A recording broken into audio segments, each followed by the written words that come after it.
Hey guys, for the skinny section here, education, we talked on one video previously about pacing and how if you're training too hard or too fast or even too easy, too slow, you're not really working some of the key components of your physiological engine, and training is just not going to pay off the way you'd like it to.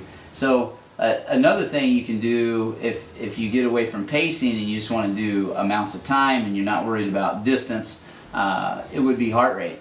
And essentially what we talk about when we're talking about heart rate, what are the benefits of training with heart rate?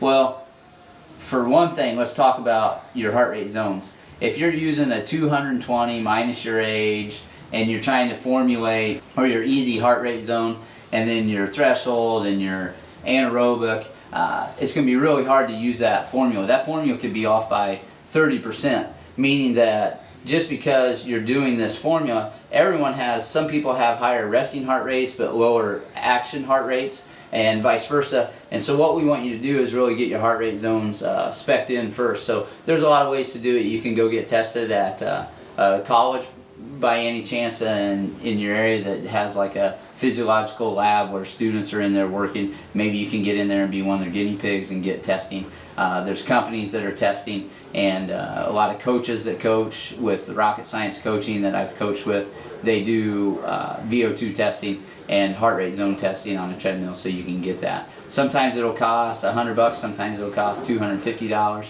but you can get testing done and find your zones. Essentially what heart rate training does is, say you have an easy run of 60 minutes and you're supposed to be in your endurance zone. When you're in your endurance zone, what you're doing is essentially building up capillary beds in your lungs and giving yourself more lung power through the training.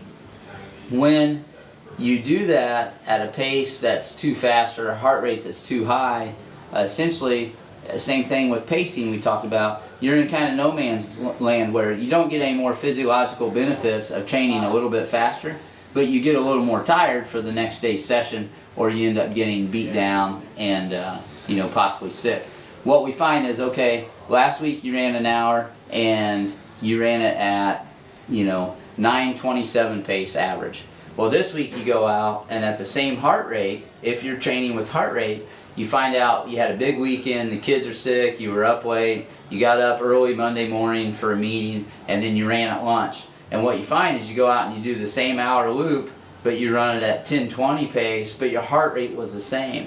That's essentially perfect in my book, because you're still training the same engine, you're still working the same physiological benefits of that, but you're not at a super high heart rate. When you're training with pace on a day where you're tired and fatigued, maybe pre-sick stage, and beat down, and you go out and you try to match that 9:27 pace, what happens is your heart rate's 10 beats per minute higher, and the next day or 2 days later you're sick and you're thinking, how did I get sick? I've been running the same stuff I always run. Well, you're running the same pace, but your heart rate's definitely higher because you're actually fatigued. So heart rate will actually keep you healthy by training in the right zones, if that makes sense. If you have more questions, please get a hold of us on Running Village, and happy training.